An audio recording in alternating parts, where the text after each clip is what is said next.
tous et bienvenue sur la chaîne YouTube Sophie Hérault, générateur de possibles. Aujourd'hui, j'ai l'immense plaisir d'interviewer Christophe. Christophe, bonjour. Bonjour Sophie. La thématique d'aujourd'hui, c'est donc l'encadrement des jeunes et je te remercie d'avoir accepté cette interview. Tu me semblais vraiment le profil parfait pour évoquer ce sujet pour plusieurs raisons. La première est très personnelle puisque tu as 5 enfants, mais tu es intervenu déjà dans un cadre plutôt associatif puisque tu as été moniteur de voile, un cadre scolaire puisque tu as fait des remplacements dans un cadre auprès de 4e et de 3e en collège. Et puis, tu encadres aussi des jeunes au niveau professionnel, alors sur 2 aspects, un aspect civil, un aspect militaire. Sur l'aspect civil, donc, en fait, tu te retrouves aussi à accompagner des jeunes qui vont être sur un premier poste, en sortie d'études. Et donc, pour toutes ces raisons, je trouvais vraiment que tu étais la personne idéale sur ce thème. Alors, peut-être que tu veux compléter cette présentation ? Effectivement, donc sur le côté militaire, je suis officier réserviste dans la Marine nationale et chef de centre d'une préparation militaire marine dans les Pays de la Loire.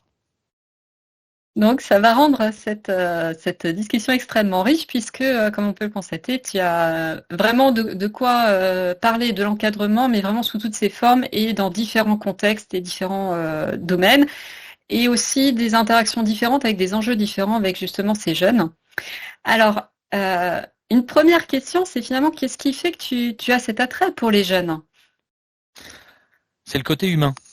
Tout le fil conducteur en fait sur l'ensemble de ces postes-là, c'est le côté humain, c'est-à-dire d'accompagner des jeunes dans leur apprentissage sur des métiers, sur des domaines qu'ils ne connaissent pas, les sortir de leur zone de confort et les accompagner dans leurs évolutions. Évolutions qui sont soit, on va dire, techniques ou humaines, c'est-à-dire le savoir-faire ou le savoir-être, sachant que les deux sont importants. C'est vrai que savoir-être, c'est quelque chose d'extrêmement important pour toi et je sais que quand on discute, tu le mets extrêmement en avant. Alors, peut-être qu'avant de repartir sur cette notion-là, est-ce que tu pourrais définir ce que c'est que pour toi l'encadrement de jeunes, enfin, quelle signification tu mets derrière cette notion d'encadrement, en fait ? On va revenir à la racine du mot encadrement, encadrer. On est là pour poser un cadre, pour poser des limites et pour définir des objectifs. C'est-à-dire que le but d'encadrer quelqu'un, c'est de l'accompagner par rapport à des limites qui sont données. C'est-à-dire que dans ce cadre-là, nous sommes présents pour pouvoir les accompagner dans une évolution, mais qui est une évolution sur quelque chose qui est prédéfini en avance. Quand nous sommes, par exemple, si je prends le côté éducation nationale, professeur, on est là pour leur apprendre des connaissances. J'irai même plus loin en disant qu'on est là pour apprendre à apprendre, même si ce n'est pas la ligne directrice de l'éducation nationale. Moi, c'est plutôt mon point de vue. On n'est pas là pour travailler sur un certain nombre de choses. Donc déjà, définir un objectif et un cadre. Et le cadre, il est aussi dans le savoir-être, puisqu'il est dans le respect. Le respect par rapport à la personne qui va animer le groupe et le respect par rapport aux autres personnes qui composent le groupe.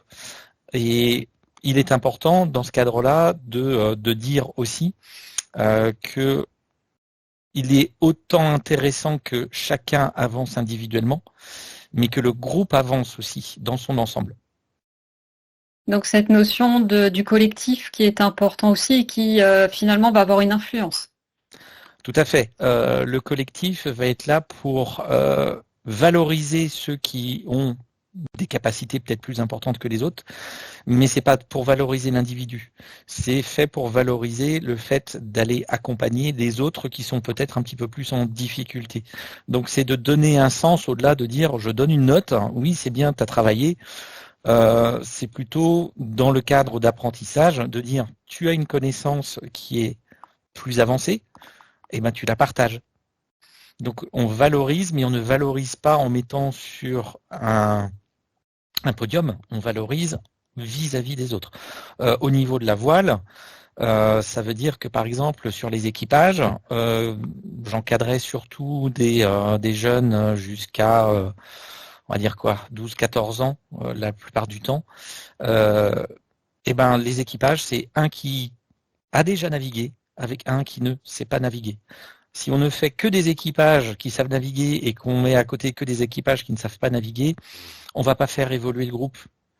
On va chercher de la performance. Or, quand on est dans des phases de découverte, ce n'est pas ce que l'on recherche.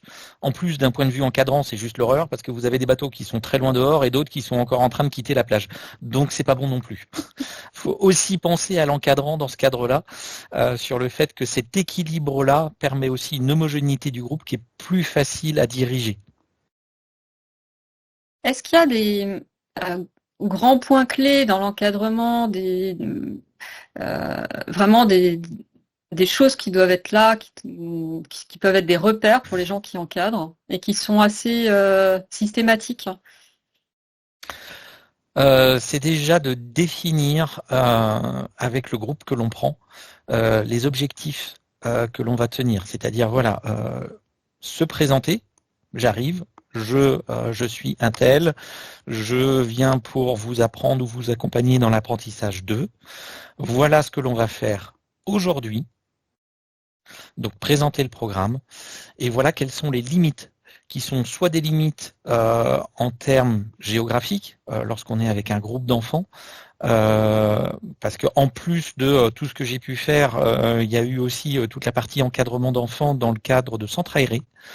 Donc, qu'est-ce qu'on peut faire, jusqu'où est-ce qu'on peut aller? Donc, donner un repère géographique et un repère dans le temps. On va faire ça pendant 1 heure. Après, on va faire ça pendant 2 heures. Après, on va manger. Après, on va avoir un temps de pause. Donc, déjà, de planifier sa journée et de dire à chaque moment, voilà quelles sont les règles dans lesquelles on va être. On ne doit pas dépasser telle zone. Et surtout, un rappel des règles de sécurité, que ce soit en voile, que ce soit lorsqu'on est dans le milieu militaire, on rappelle toujours les règles de sécurité. Et les règles de sécurité, elles sont faites individuellement et pour le groupe. On peut être tout à fait en sécurité à l'intérieur de son bateau, mais si on barre n'importe comment, on va juste éperonner le bateau d'à côté. Donc, oui, quand on parle en plus de règles de sécurité, ça peut être aussi une règle liée à la confidentialité des échanges, par exemple, qui va sécuriser émotionnellement les participants. Je sais que parfois, quand on parle de sécurité, ça peut être de ce registre-là également. Alors, la sécurité émotionnelle, elle est double. Lorsqu'on encadre des jeunes, la première sécurité émotionnelle, elle se fait en extérieur du groupe. La plupart du temps, c'est de rassurer les parents. Parce que on a souvent des parents qui sont plus inquiets que les jeunes et on est obligé de faire de l'accompagnement de parents en leur disant vous inquiétez pas, tout va bien, on va gérer, il n'y a pas de souci. Donc à partir du moment où on rassure les parents, ça rassure aussi les jeunes que l'on encadre. Alors évidemment, plus ils sont vieux, alors, au niveau des jeunes, j'entends, pas des parents, plus ils sont vieux, moins ils ont une relation fusionnelle avec les parents. D'un côté, j'ai eu à encadrer des camps, des mini-camps d'enfants qui avaient 4-5 ans. Donc quand vous partez, c'est des camps sur 2-3 jours. Donc quand on part, les parents, vous avez la liste des instructions sur ce qu'il faut faire, pas faire, qui est plutôt une liste à la Prévert. Et là, faut rassurer les parents en disant, de toute façon, ils vont être en dehors du cadre de fonctionnement avec vous, ils vont prendre un nouveau cadre et un nouveau fonctionnement. On fera au mieux. On ne peut pas avoir la liste de tout ce que vous avez vécu avec eux sur les 4 ou 5 dernières années. Ce n'est pas possible. Donc la première des choses, c'est de rassurer les parents. Une fois qu'on a rassuré les parents, on rassure les enfants. Et c'est pour ça que les projeter sur un programme, donner du sens à ce que l'on fait, et en leur disant, voilà, on va être là pour vous accompagner, ça les rassure. Même si quelque part, dans certains encadrements, et je pense là plus des encadrements militaires, on est dans une optique de les mettre en échec. Et c'est une optique volontaire. Déjà, on leur dit, on va vous sortir de votre zone de confort. Et vous allez forcément vous planter. C'est normal. Vous allez être dans un milieu qui est complètement différent. Partant de là, l'échec est une chose, mais nous, l'échec ne nous intéresse pas pour l'échec. C'est qu'est-ce que vous en faites? Comment vous vous dépassez? Comment vous trouvez des nouvelles ressources? Là, on revient sur le savoir-être. Clairement, le savoir-faire, vous ne saurez pas. Par contre, comment est-ce que vous réagissez individuellement et dans le groupe? Donc, il y a ça aussi, et c'est pas de banaliser, mais de dire l'échec fait partie de l'apprentissage. Et ça, c'est valable à tous les niveaux. Même si on est aujourd'hui dans une société qui veut être sur de la performance tout de suite, sans effort, quelquefois, de dire l'échec est un passage obligé et c'est normal. Et c'est au contraire de le dédramatiser, de dire c'est une opportunité pour connaître vos limites. Et une fois qu'on connaît vos limites, comment on fait pour les dépasser? Là, je fais des parallèles aussi avec l'entreprise parce que tu parles de programme et quelque part j'entends aussi cette idée d'avoir une vision claire de là où on veut aller. Donc ça veut dire que dans le monde de l'entreprise, il faut aussi que dans la hiérarchie et dans la direction, il y ait aussi ce cadre, cette vision, ces objectifs et que ce soit clair pour tout le monde et qu'il n'y ait pas d'interprétation et que ça reste humain, accessible. Enfin, on retombe sur un peu cette notion d'objectif SMART. Comment toi tu le vis aussi cette partie-là en entreprise? Alors en entreprise, c'est la stratégie d'entreprise qui est importante. La direction générale est là pour donner une stratégie d'entreprise. On peut refaire encore un parallèle d'un point de vue militaire entre ce qu'on appelle la stratégie et la tactique. La stratégie, c'est une vision à long terme. C'est globalement les objectifs que l'on veut atteindre, mais les objectifs au sens très général du terme, et des objectifs qui sont à moyen, long terme. Plus on va descendre dans la hiérarchie, plus on va s'approcher de formes de tactique. On nous a donné ces objectifs-là, comment on fait pour les atteindre? En quoi on les sous-divise pour pouvoir en définir une liste et après se mettre en ordre de marche pour pouvoir aller vers un objectif ou l'autre. On donne du sens. Si on prend une entreprise, une grande entreprise, on prend EDF par exemple, c'est quoi la stratégie de l'entreprise? Déjà, c'est quoi, et il faut que ce soit défini, la raison d'être de l'entreprise. EDF, faire du courant. Ok, super. Si vous dites à tous les employés d'EDF, les gars, il faut faire du courant, à part mettre tout le monde sur un vélo avec une dynamo, on ne va pas y arriver. Chacun va avoir une pièce à apporter à l'édifice. Ça, c'est la raison d'être de l'entreprise. Ok, notre stratégie, c'est d'avoir plusieurs sources d'énergie. Ok, maintenant on va définir sur les sources d'énergie un barrage hydroélectrique. Il faut qu'on en construise un. Où est-ce qu'on en construit un? Comment on le construit? Et chacun va apporter sa pierre à l'édifice. On ne peut pas demander à quelqu'un d'avoir une vision globale. Ça, c'est le rôle des dirigeants. Mais pour les personnes qui sont au niveau de chaque service, c'est de leur dire ce service-là, il sert à ça, il apporte sa pierre à ça, et ça permet de construire ça, qui permet de servir la stratégie. Donc on est vraiment dans un rôle de construction et surtout de rendre les personnes responsables à leur niveau. Non seulement de leur donner du sens, mais de leur donner de l'autonomie.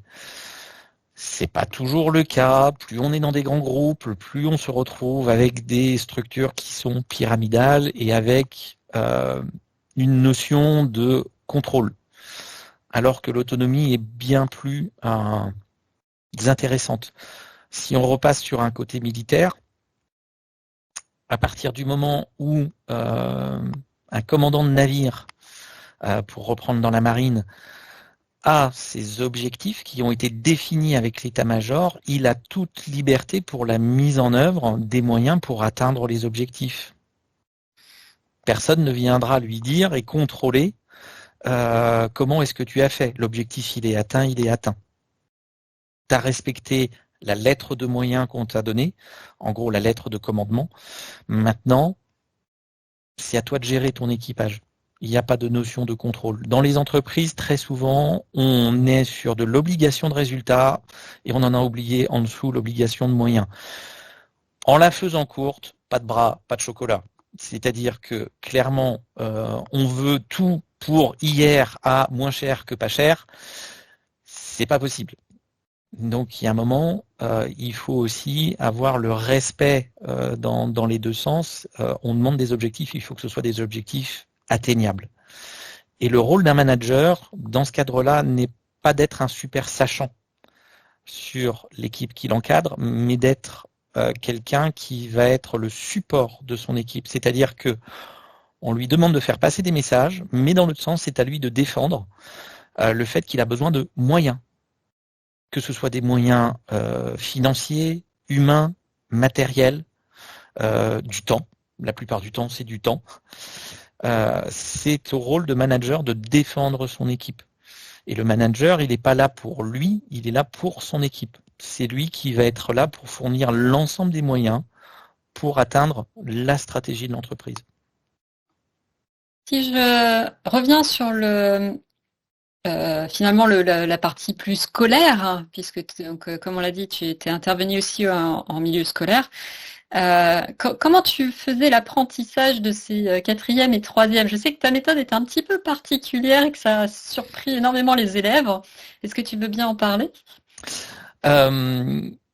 Je sors du schéma classique où l'enseignant est le sachant qui doit déverser son savoir dans le cerveau des incultes collégiens qu'il a en face de lui. Pour moi, on ne grandit que si on attire les gens vers, pas si on les pousse vers. Donc dans ce cadre-là, moi j'étais là pour leur apprendre à apprendre. Donc sur les sujets et avec les objectifs, puisque j'étais sur de la partie technologique, de dire voilà, il faut que je vous apprenne à pouvoir analyser, comprendre des systèmes complexes. Qu'est-ce qui vous intéresserait, vous, de comprendre? C'est-à-dire dans votre vie quotidienne, dans vos expériences, il y a des trucs que vous n'avez pas compris. Eh ben, on va prendre ce système-là et puis on va le démonter. Et puis on va déjà mettre en forme sur comment est-ce qu'on aborde un problème, puisque là vous êtes face à quelque chose d'inconnu. Donc comment est-ce que vous arrivez à vous organiser, en gros, dans quel sens vous prenez les choses. Et puis après, on va tomber sur des problèmes techniques. Et bien après, on a des solutions sur des problèmes techniques. Mais la première des choses, elle est comment est-ce que vous abordez un problème, dans quel sens vous le prenez, qu'est-ce que vous regardez en premier.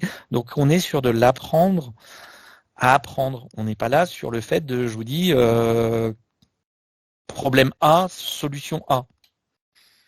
Parce qu'un problème, il peut y avoir plusieurs solutions. Il y a des solutions qui sont directes, il y en a qui sont indirectes. Il faut prendre celle qui vous correspond le mieux et surtout celle qui correspond le mieux à l'environnement. On peut retrouver ça du côté militaire, où en fait on vous apprend à prévoir l'imprévisible. Donc stricto sensus, ça veut rien dire. Mais en fait on s'entraîne pour tout un tas de situations. Et surtout, comment est-ce que je gère des situations? Et puis parfois, on se retrouve sur des situations qui sont non prévues. Donc là, on va travailler sur des réflexes. En fonction de la situation, on va appliquer des réflexes. On est là dans des situations d'urgence, voire des situations de combat, où là, il ne faut pas se poser de questions, il faut que ça devienne un réflexe. Mais on peut faire un parallèle sur l'entreprise en disant, dans certaines situations, il faut appliquer ce qu'on appelle des fiches réflexes. Il ne faut pas chercher, il faut appliquer. Parce que ça a été justement conceptualisé, entraîné avant. C'est pas le jour J où il faut se poser des questions. Dans le monde de l'entreprise, tout ce qui va être autour de la cybersécurité, c'est pas au moment où vous avez tous vos serveurs qui sont en train de partir en vrac, que vous avez une attaque en cours, qu'il faut se poser la question de savoir quoi faire. Là, vous mettez le cerveau dans le formol, vous agissez. Mais pour ça, il faut l'avoir fait en avant. Il faut l'avoir, en gros, se l'être entraîné et surtout se l'être approprié complètement. Et à partir du moment où toutes ces façons de travailler, que ce soit pour des collégiens ou pour des adultes, sont rentrées dans un mode de fonctionnement normal, après, ça passe tout seul. Et après, on va aller travailler sur différents domaines. Mais on aura toujours le même socle de comportement et le fait d'aborder des compétences qui sont différentes. Là, en fait, dans ce que tu as déjà dit, moi, ce que je retiens et la façon dont je pourrais résumer ça, c'est que finalement, ce qui va être constant dans les différents types d'encadrement, quel que soit le contexte, c'est donc le savoir-être est primordial, le savoir-faire l'est, mais l'idée, c'est plutôt d'apprendre à apprendre. Ça a beaucoup plus de valeur que de dire il faut faire comme ça ou c'est ça ou même si montrer les gestes, il y a besoin de faire des démonstrations aussi pour qu'il y ait des repères, pour que l'apprentissage se mette en place. Mais dans tous les cas, la valeur ajoutée est plus présente dans le j'apprends à apprendre. Et j'ai bien aimé aussi cette idée de on apprend via l'échec. Et s'il n'y a pas d'échec, est-ce qu'on peut, enfin moi je pose la question en tout cas, est-ce qu'on peut vraiment dire qu'on a appris? Et ça me fait penser d'ailleurs à une anecdote que me racontait un ami. Il me disait, je suis un jour allée chez quelqu'un. Il y avait un arc pour tirer des flèches.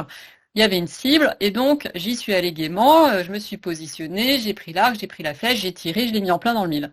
Est-ce que je pouvais dire que je savais tirer à l'arc? La réponse était non. C'était évident que toutes les fois suivantes où j'aurais essayé, ça serait tombé à côté. Et en fait, c'est pas parce qu'on réussit la première fois qu'on sait faire. Et je pense que au travers de ce que tu as dit, je retrouve cette notion-là aussi, en fait. Alors, je vais rajouter une notion qui est un petit peu différente, qui est ce qu'on appelle la règle des 5 C. C'est con, mais c'est comme ça. C'est-à-dire que, pour reprendre l'exemple que tu as fait sur l'arc, la règle des 5 C, c'est notamment lorsqu'on va rentrer côté militaire sur le maniement des armes. Il y a des règles immuables en sécurité.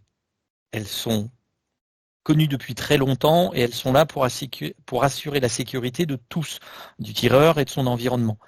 Donc la règle des 5 C, c'est effectivement au début, on apprend ça à nos stagiaires qui nous disent mais je comprends pas.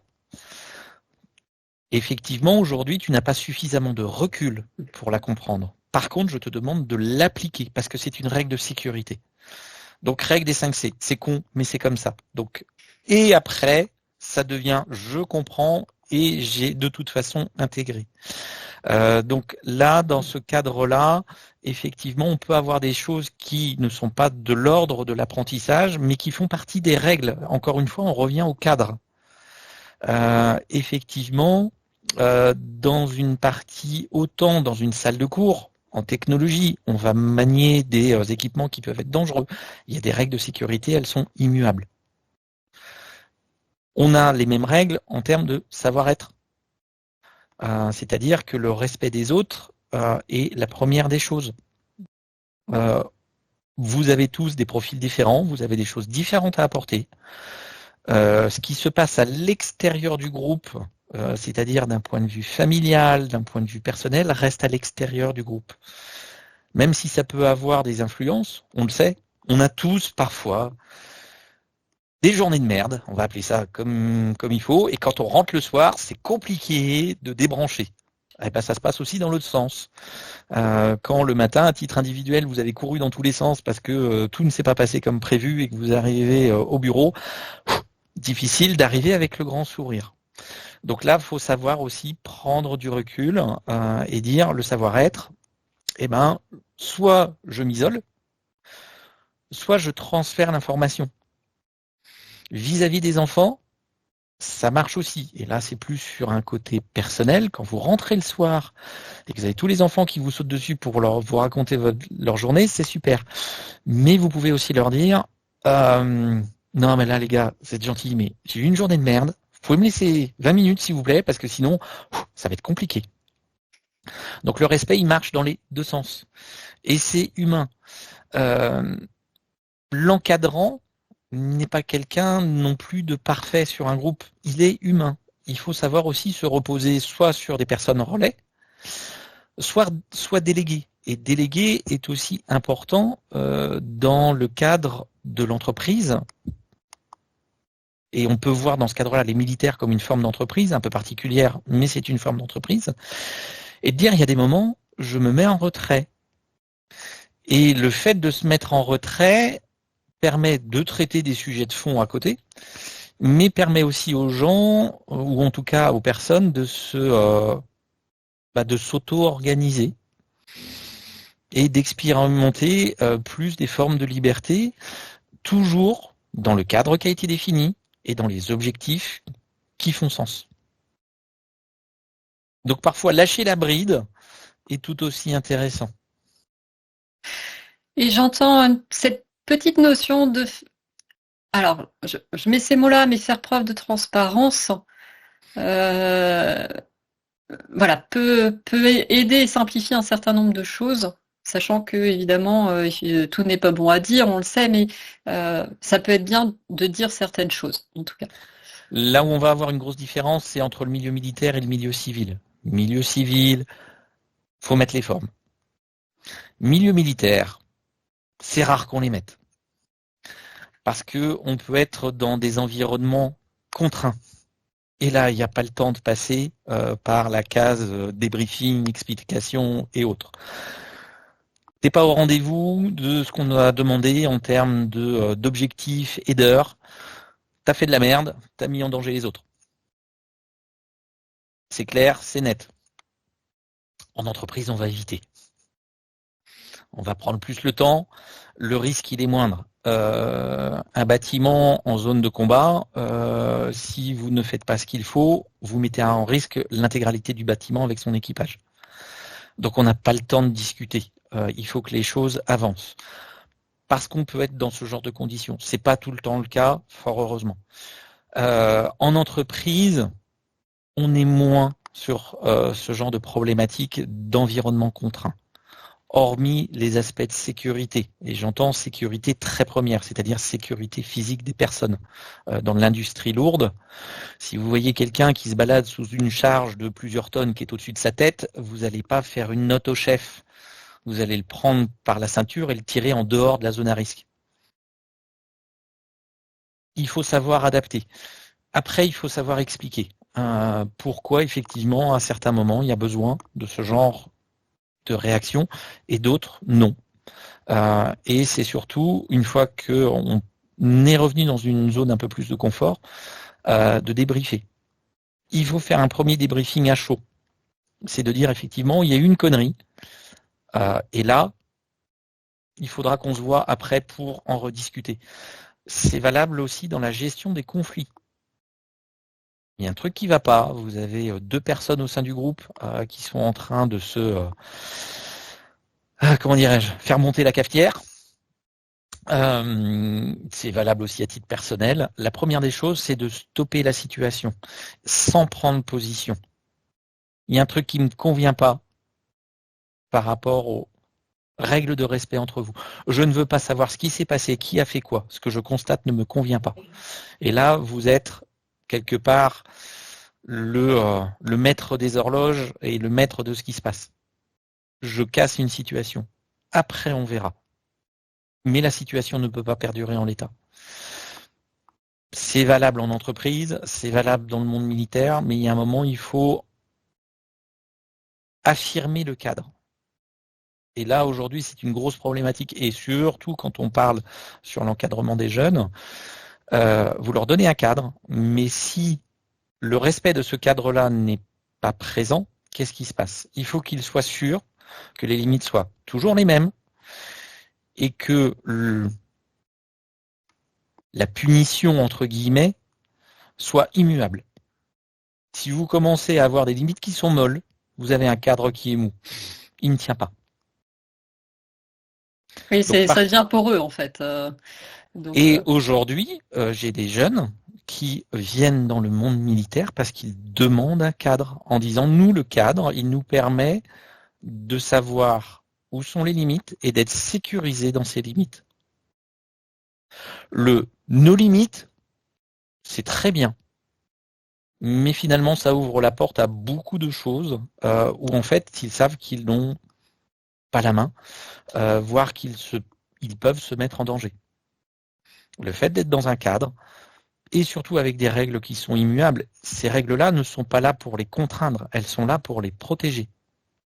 Et à partir du moment où vous affirmez ça et que vous vous mettez dans cette posture-là, ça passe tout seul. Eh ben, j'aime beaucoup cette conclusion. Merci encore de m'avoir accordé tout ce temps et d'avoir été d'avoir accepté de répondre à toutes mes questions et je pense vraiment que ça va passionner un certain nombre de personnes autour de nous, quel que soit le domaine. On l'a vu que ça pouvait s'appliquer à plein de contextes différents, des âges très très différents. On a parlé des 3-5 ans, mais on a aussi parlé des plus adultes qui rentrent dans le monde de la vie d'entreprise. Et voilà, je te remercie. Quelque chose me laisse penser qu'il y aura d'autres interviews, peut-être encore sur ce même sujet, des jeunes et ou de l'encadrement, peut-être du management en entreprise plus précisément. Je crois qu'il y a encore tout plein d'autres questions autour de ça. Mais voilà, il y a encore de quoi faire. Encore merci. Je te souhaite tout plein de belles choses encore à venir avec ces jeunes. Et puis pour les auditeurs, je vous dis à très bientôt pour une prochaine interview. Merci encore Christophe. Merci Sophie, au plaisir.